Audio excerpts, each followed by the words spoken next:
Welcome to episode 29 of The Brainy Business, Understanding the Psychology of Why People Buy.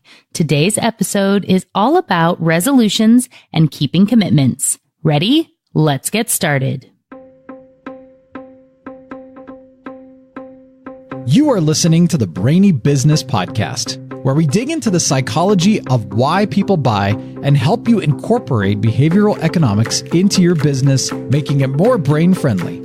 Now here's your host, Melina Palmer. Hello, everyone. My name is Melina Palmer, and I want to welcome you to the Brainy Business Podcast. First and foremost, let me wish you all a happy new year. This is the first episode of 2019. Like so many of you, December is a time of reflection for me and planning for the year ahead. I do really like the fresh start that comes with a new year, a new quarter, a new month, a new client, new project. But what happens when that newness wears off? Why is it so hard to keep our resolutions even when we have the best of intentions? That is what this episode is all about. I'm going to dig into 5 ways we have all been approaching resolutions wrong and give you the strategies you need to change that in 2019 once and for all. But before we get to all that, I promised you a complete countdown of the top 10 downloads of 2018 now that the year is wrapped up. It has been a lot of fun to look at those numbers and preparing for this final countdown. And actually, a lot of these episodes have been really close, only 1 or 2 apart.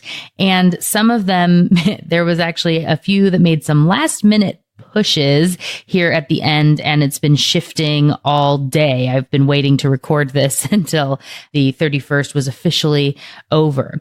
So if you remember, for example, on last week's episode, I said that the sense of smell came in at number 9. Not anymore. Without further ado, here is the top 10 countdown of episodes in 2018 based on your downloads. This really came down to the wire, and I had to edit this list a few times, but these final numbers are in. There is a 3-way tie for what becomes number 8. The foundational episode on reciprocity, which was the Thanksgiving episode, number 23, made a final push here on New Year's Eve to match framing and habits. If you want to check those out, those are episodes 16 and 21. So number 8, I guess, is a 3-way tie. 8, 9, and 10 is reciprocity, framing, and habits.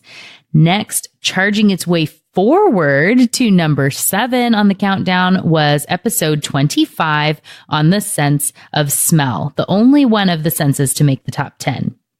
Number 6 on the most downloaded episodes of all time is episode 11 on anchoring and adjustment.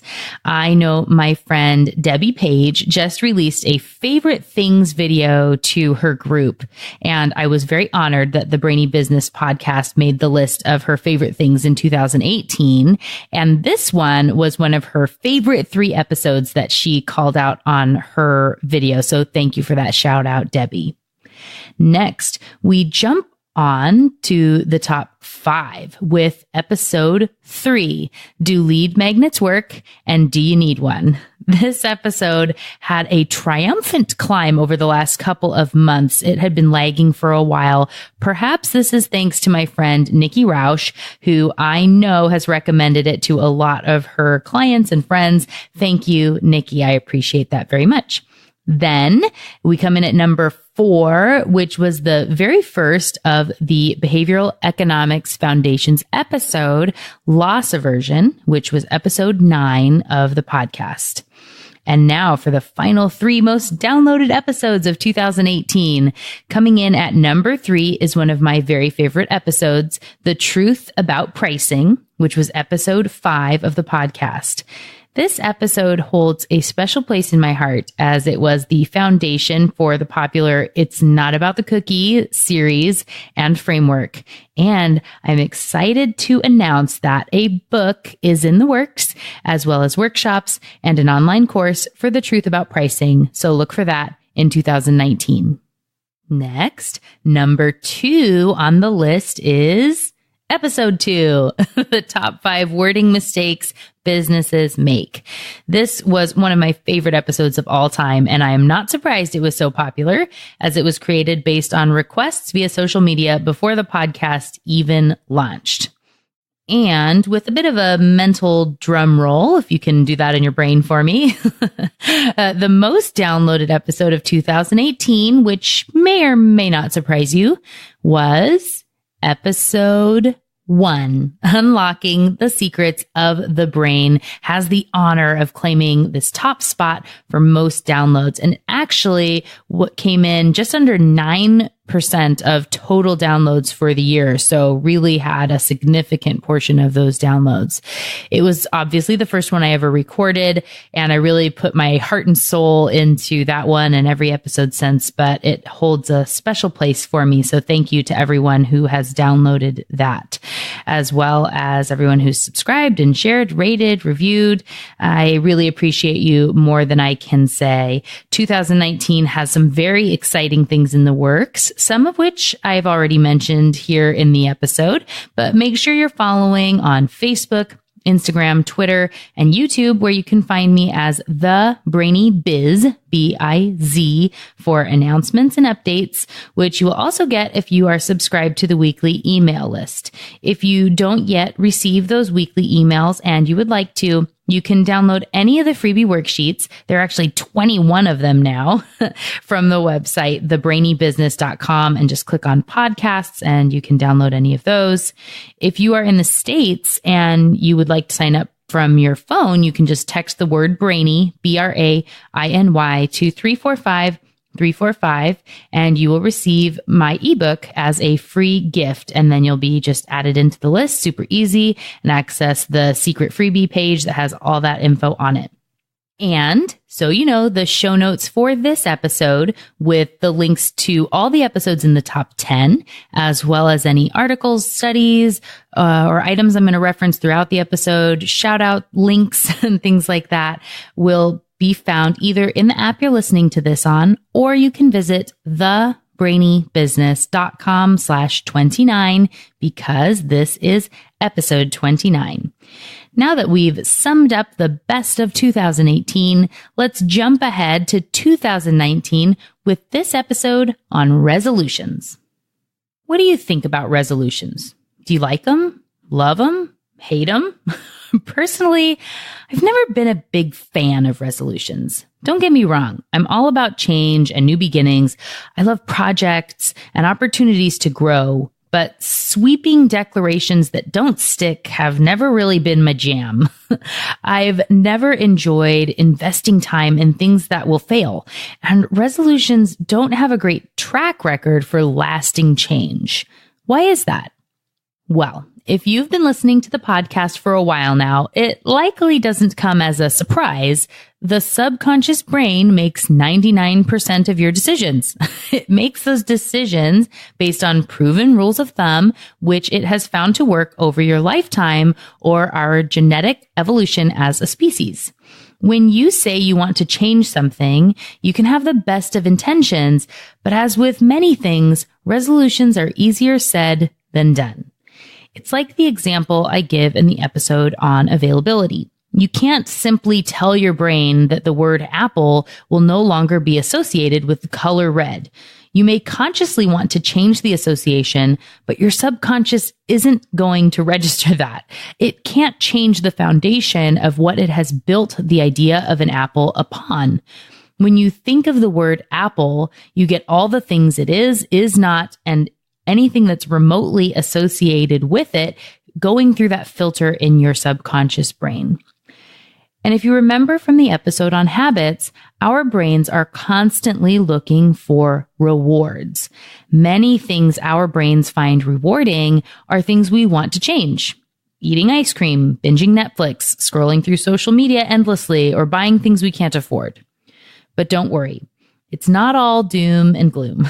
I do have some specific ways the brain works to help you understand how resolutions and big change initiatives can be handled properly and increase your chances for success dramatically. This has multiple business applications, of course, both for you as a worker or business owner and when considering the mindset of your customers. Change is hard in the way we've always done it, but it doesn't have to be. So here's what you can expect in the episode.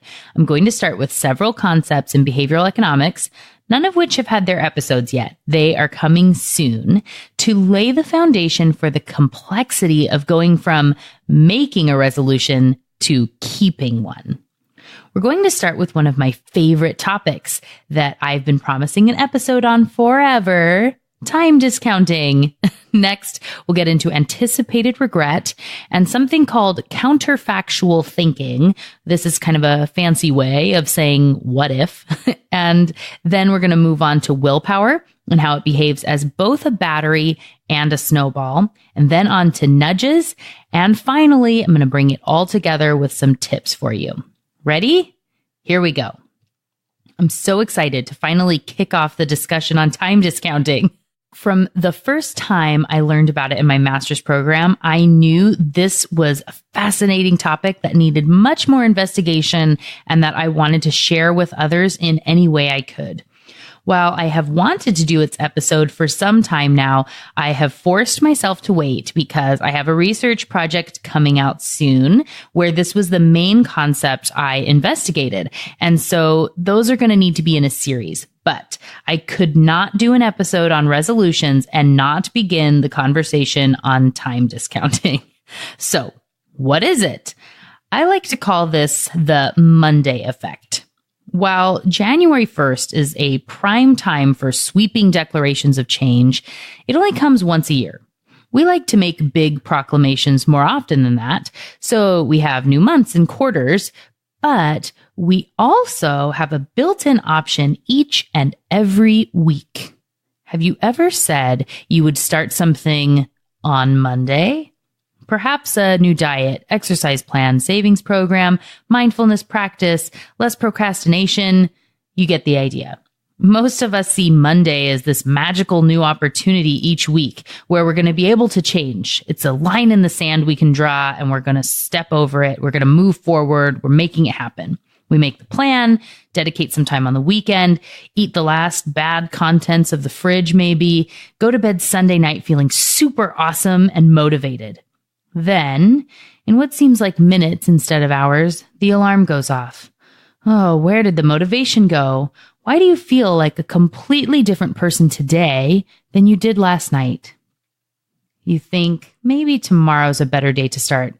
I'll just hit snooze now to make sure I get plenty of sleep before I start the path to the new me tomorrow.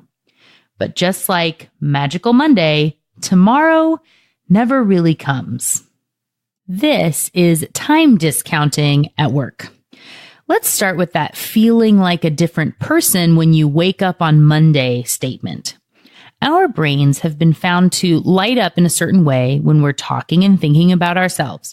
So if I said, I'm writing or recording a podcast episode right now, my brain should light up differently than if I said, my friend Natalie is recording an episode of her podcast right now. It's sort of the opposite of how mirror neurons work, which I've mentioned in a few of the episodes in the series on the senses. And it does make sense.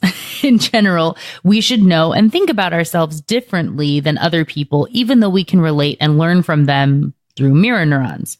But studies have found that when you talk or think about your future self, your brain has a tendency to light up as if it were talking about a completely different person. That means future Melina, whom I am committing to eat better, procrastinate less, and do the Stairmaster, is actually a different person than me as far as my brain is concerned. And it's really easy to commit someone else to do things, right? I can commit other people to climb Mount Everest or do an Ironman without blinking an eye. And future me is in that same camp. The problem comes when I wake up on Monday and it's time to face the music. Oh, you mean I need to do that stuff? Your brain asks. And it makes an excuse to delay another day and push that back on future Melina. Unfortunately, future Melina isn't really a person that can take anything on, but she'd be awesome if she could, right? This time discounting conundrum compounds with overconfidence and optimism to make a perfect storm for our inability to change. We humans tend to overestimate how good we will be at something compared to both our own past experiences and against others, how long it's going to take us to accomplish something, and how much better our outcomes will be than other people. Sure, others have had a hard time with change, but whenever I really buckle down and decide to do something, I'm going to knock it out of the park. I know I can do it when I'm really ready to. Have you ever said anything like that to yourself? But again, it's easy to commit and have confidence in future you because he or she sure has it all together. So, how can you combat time discounting? Studies have shown that making your future self real to you so that you see yourself in the commitment can make a huge difference. For example, in one study, people who were trying to save money for retirement were found to save twice as much when shown a picture of themselves aged by a few decades. It's pretty amazing when you think about it. Something as simple as showing a person a picture of what they could look like in 20 or 30 years means they saved double over those who did not see a digital rendering. So, what can you learn and apply from this when it comes to resolutions? Trying to bring your future self into your current picture is important when it comes to change or resolutions. Here are some tips to combat time discounting. When you're making the commitments, ask yourself if the plan is realistic. Think about this in terms of yourself right now and don't wait for Monday to come. If you're going to start exercising, do something small right now to make it more real. If in business, you're going to commit yourself to making 20 cold calls a week, do some today. Make your current self really understand what it's committing to. When you feel like you want to hit that proverbial snooze button, and you will, remember the commitment you made and why it's important. Skipping the chai tea latte means I get to go spend the money on a Hawaiian vacation and look good in a swimsuit when we go. Revisit the episode on mindset to learn more about the importance of visualization and how you can make that future self more of a reality. Lastly, remember the episode on habits when I talked about the simple change of phrase that makes a huge difference. I don't versus I can't. When making your commitment, make it something you can turn into an I don't statement. I don't skip workouts, or I don't miss my weekly call quota, or I don't drink chai tea lattes on weekdays. Whatever it is, when you can phrase it as I don't, it is empowering, whereas I can't is about deprivation. Now that you've had a taste of time discounting, let's move on to anticipated regret and counterfactual thinking. Anticipation of regret is a huge reason people delay taking action. This is tied to fear of missing out, or FOMO, and loss aversion as well. Fear of regret could lead one person to not go live on social media, even though they know it's good for their business. A marketing executive might not invest in a new form of media for fear of choosing wrong or having it be a flop. A CEO may keep doing things the way they always have because the unknown is too scary. As they say, the devil you know is better than the devil you don't. That isn't necessarily true, but our brains feel that way all the time. One reason regret is so powerful is because of counterfactual thinking. This is also known as what if thinking, and this is when your brain imagines all the ways something could have been better if you had made a different choice. Let's say you were looking to buy a new car. You have it narrowed down to 3 options.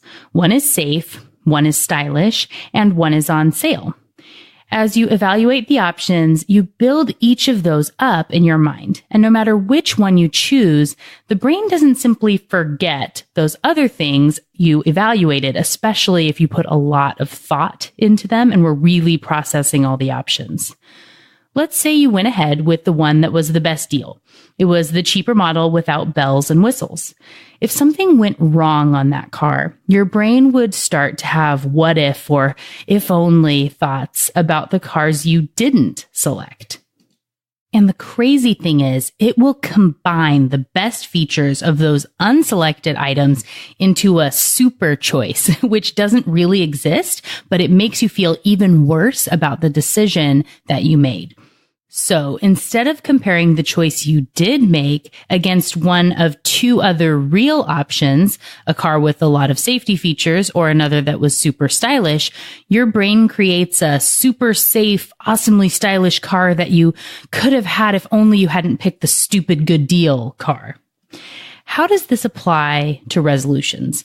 It's closely tied with time discounting in why our brains want the immediate gains and benefits of now instead of waiting for something that is good for us in the future. Say you want to save money, so you declare that you will stay home on Saturday night. But then your friends call with a really great invite, and you think about how much you might regret it if you skip, so you can do better next week and just have one last hurrah. And then you overspend and actually do feel a lot of regret after the fact. It's easy to focus on and anticipate the wrong regret, the regret of now Melina, and completely forget about the regret future Melina will feel. To make your resolutions stick, watch out for anticipated regret and all the times you start to think about what ifs and if onlys that aren't leading to your goal. This is another time where the don't versus can't verbiage is really helpful. Before you pick your resolution, be sure it's something you really want and are willing to make a change for. Think about why it matters and come to terms with the things you're going to give up in order to get it. What are you willing to let go of and release to meet your goals? Write them down now to make it more real and help combat regret and what if thinking later on. You could even write yourself a short inspirational letter to remind present you why future you needs this. Keep it in a place you can easily access whenever you feel your willpower starting to slip to keep you on track. This could be a voice recording to yourself or an image on your phone, an email to yourself, whatever works for you. And that leads me to how willpower actually works and how that plays into making resolutions and big changes. There's been debate over the years as to how willpower and self-control are created and maintained over time. Some said it was like a battery, which can deplete over time. Others said it was like a snowball, building up as one good decision begets another and another. New research out of Texas A&M University's Human Behavior Lab has found that it's actually both a battery and a snowball. As a quick side note, I'm going to do a mini mid-episode shout out to the team at Texas A&M. Back on episode 20, I gave a shout out from a 5-star review, which was left about the podcast, but didn't have contact information for Pool Jeff to link to in the show notes. I was so excited when Jeff reached out to let me know who he was, both so I could thank him properly as I'm doing now, but also because who he is and the work they're doing is just so exciting. Jeff is the program manager for the Human Behavior Lab at Texas A&M. They do all the research that I talk about on the podcast, brain scans, eye tracking, skin response, simulated experiences, you name it. They have recently launched the largest human behavior lab in the world, and I can't wait to see what comes out of their research in 2019 and beyond. And I get to see it firsthand because they have invited me for a visit. I'm flying to Texas next week, as of the time that this airs, to check out the lab and look forward to sharing it with you on the podcast and social media in future episodes. Thanks again, Jeff. I can't wait to meet you, Dr. Palma, and the rest of the team in person next week. All right, back to willpower, self-control, and the battery versus snowball debate. Dr. Palma and colleagues proved that it's actually both, and these show up in different situations. Let me give you the example of how the same decision could be impacted as a battery versus a snowball. Say you've decided to eat better, so you don't eat a donut at breakfast.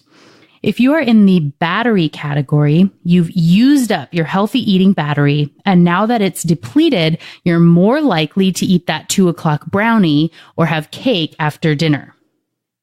In the snowball scenario, when you skip the donut at breakfast, you've made one small choice that then keeps you making better decisions throughout the day.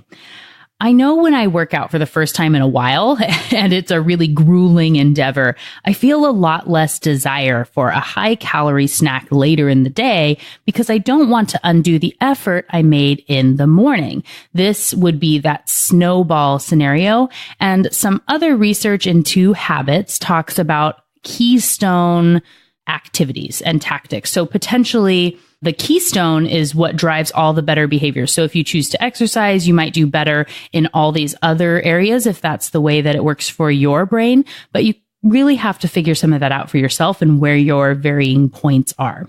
What the team found was that when you push past the point of fatigue in the initial self-control task, in their case, it was staring at a bullseye on a screen for either 6 or 30 minutes. Yikes. You would have less control in the buying task that took place in the second half of the study. Again, if you pushed past the point of fatigue.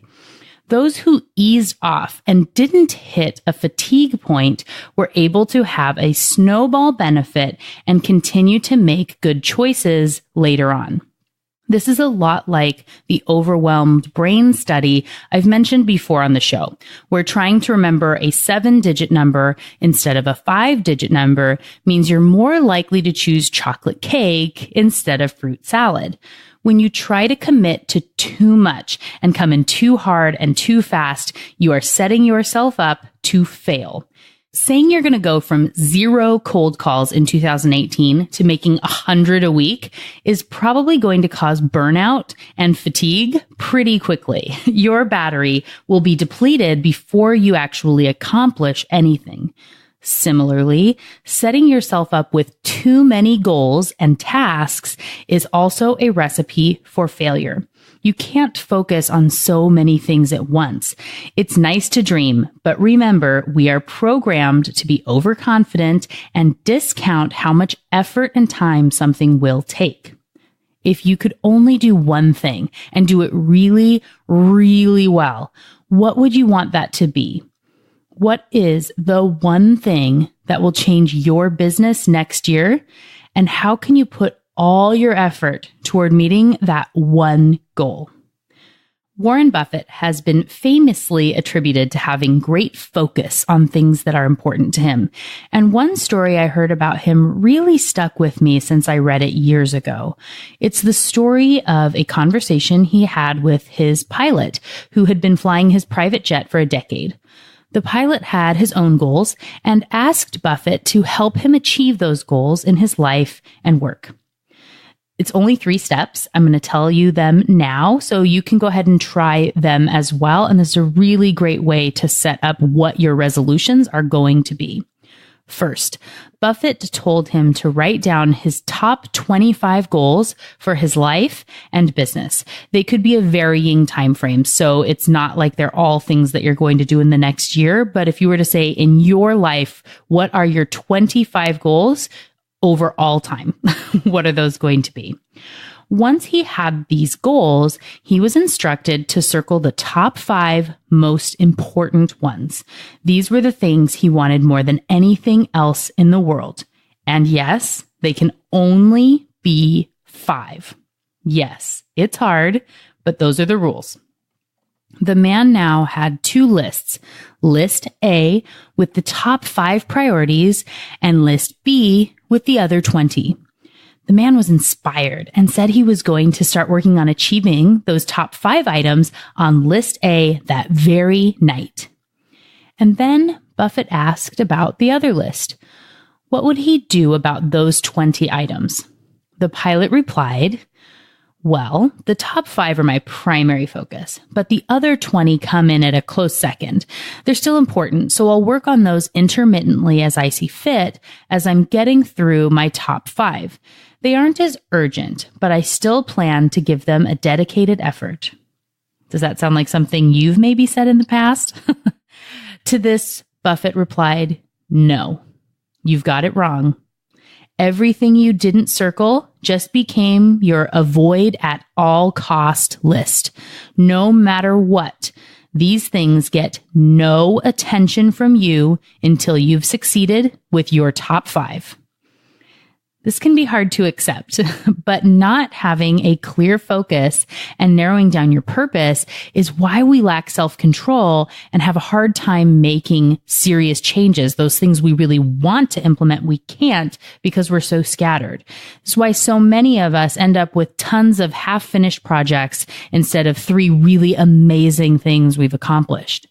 Yes, items 6 through 25 on your list are important things. They would likely be amazing if you finished them. They matter to you, but when it comes to items 1 through 5, the truth is those other items, 6 through 25, are your biggest obstacle and distraction from achieving your goals. If something is important enough to make your resolution or big change list, it deserves all the attention you can give it. You have to learn to say no. You need to make sacrifices. It will be hard, but it will be worth it if you pick the right things to focus on. Which leads me to the next point. It's one I say all the time. We need to work in small steps. You can't do everything, and you can't expect your customers to do everything. You only get to move one step at a time. All change, from weight loss to massive business success, comes one small step at a time. If you make your list of 25 and narrow it down to a top 5, I'm telling you to bring that down to a top 1 or a top 3 max for your resolution or big business goal for 2019. And you only get 3 total. That means personal and business combined. We want to do it all, but this illusion is actually what is keeping you safe. It's the anticipated regret of letting go and getting you stuck in a bubble of what you've always done. If you want to do amazing things in 2019, you need to put all your eggs in that basket and run with it. Every decision is getting you closer to that 1 or 3 goals, or it's a no-go. As an example for you, my 3 for 2019 are 1, the Truth About Pricing package. This includes a book, online course, and workshop. Number 2, increasing visibility for the Brainy business. This means being a guest on other podcasts, many more Haro pitches, public speaking, and social media efforts. This is obviously a big one. The 3rd for me is actually a health one. I'm working on having better balance in my life as my master's wraps up. Regular exercise and healthy eating are important for me in 2019, as well as some balance on time. As you can see, some of those are pretty big. The visibility goal needs to have a lot of mini points worked in. I'm working on committing to a certain number of live videos on Facebook, Instagram, and YouTube, as well as doing regular blog posts. There can also be mini goals around the number of publications where I am cited as an expert, which means goals around pitching those publications. If I have a goal to be an expert in 12 really valuable publications in 2019, I need to pitch a bunch more than that, maybe 100. So how do I break that up into daily or weekly mini goals? That could mean I pitch 2 publications a week. That isn't too bad. I can do that. And I could do something similar for possible speaking engagements and podcasts, or maybe break it down. So the first week of the month is for pitching 9 events to speak at. Week 2, I pitch 9 podcasts, and so on. It's important to remember the battery and snowball as I set this up for myself. When I feel I'm reaching a point of fatigue, it's time to take a break. Celebrate with something that doesn't counteract my other goals, clear my head, go to the gym, or maybe get my nails done. I can use my time timer. Side note, if you don't have one of these, they're super awesome visual time trackers. I have a little one on my desk. So I can use my time timer to make little bits of progress and not procrastinate on the things that seem less than appealing to current Melina. And I find myself wanting to put off for future Melina. So if I don't really feel like doing pitches today, I could set my time timer for 30 minutes and say, I just need to do 30 minutes of this, or maybe 10 or something to get me to make one small step in the right direction, whatever it takes. However, I also need to remember that despite all my best intentions, I am human, and so are you. We will mess up. It's the truth. You will not have a flawless path. There's trial and error. You may expect a snowball and get a battery. Expecting this error is one of the key points in the phrase of nudges, which is an acronym, and the brainchild of Nobel Prize winner Richard Thaler, and it's featured in his book, Nudge. There will be a whole series on nudges and choice architecture. And right now, I'm only going to talk about the E in nudges, which is to expect error. Expecting error is why the car dings at you when you forget to put on your seatbelt, or why you need to take your card out of the ATM before your cash is dispensed. Even when we have the best of intentions, when we get overwhelmed and that battery gets depleted, or we're focusing on something else, we forget. We mess up.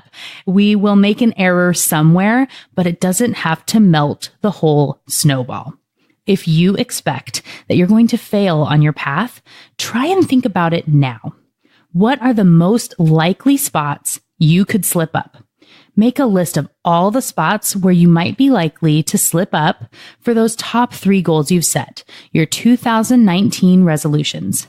For me, I travel a lot, and I know that this is a time when I'm likely to skip exercise and not eat as well. So, what can I do now while I'm motivated to put in place a nudge for myself when I hit that point and I'm traveling? Maybe packing protein bars, or researching walking paths at my destination, or building in time on the schedule for exercise before or after my meeting or presentation. It could be points where you know you will be swayed or diverted by the 20 items on your avoid at all costs list.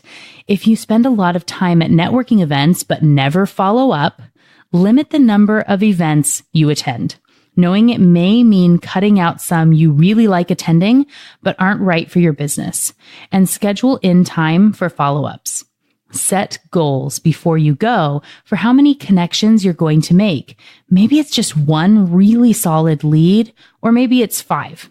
And then know how you're going to follow up with them and what it is doing to get you to your final goals. And if it's not, you have to cut it out. I know it's hard, but you have to. You have to if you want to be successful and have your resolution stick. The last item on the path to keeping resolutions is the way I end every show, newsletter, and email I send. Be thoughtful. This is an intentional statement, and I of course like the play on words with BE in B standing for behavioral economics, but thoughtful, intentional, strategic focus is necessary for success in business and in life. You've probably heard what gets measured gets done, or sees success, or gets improved, or gets managed. If you focus on something and everyone else knows it's important to you, if it's the thing you live and breathe and are 100% of the time, you will move forward. and all those little things that pop up that used to be thoughtless, those rules the brain uses that can be used to your advantage when they are on your conscious focus. For the same reason you start seeing green cars everywhere right after you buy a green car, it's getting brought to your conscious awareness, but there's only so much it can handle. Think about those 5 extra digits. So that's why you need to limit your focus and think about the small steps you can take to be thoughtful about this one thing or 3. I've talked about resolutions and big changes as they apply to you and your business. I've told you about the concepts at play that you want to be aware of and the ways you can overcome them to be successful in 2019. But don't forget about your customers.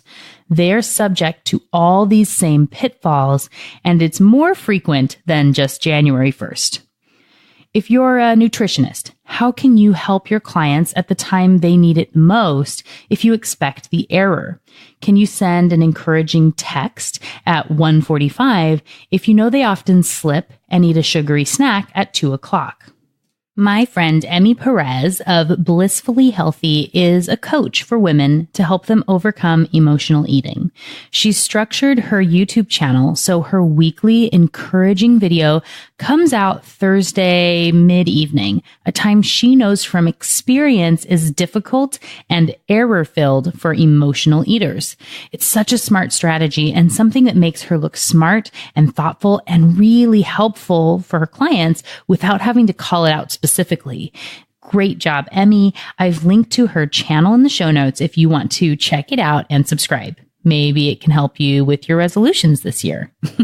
In another example here, if you are selling an aspirational product or service, and it doesn't have to be health and diet related, it could be encouraging people to save more. It could be if you're a coach in business or a change agent. There are tons of different ways that this comes into play. For you, consider, how does time discounting or anticipated regret play in to your customers' mindset and ability to take advantage of what you're offering? How can you help your customers have more realistic goals that they can achieve and feel good about? And if you can figure out where they're likely to experience an error, what can you do just before that to nudge them back onto the right path? They'll thank you for it. If you have a lead magnet, does it speak to the goals people are going to be focusing on throughout the year and give them an immediate win to make it more about current them instead of future them? Consider the way the brain actually works when forming your strategies to meet your goals. It makes change a lot easier.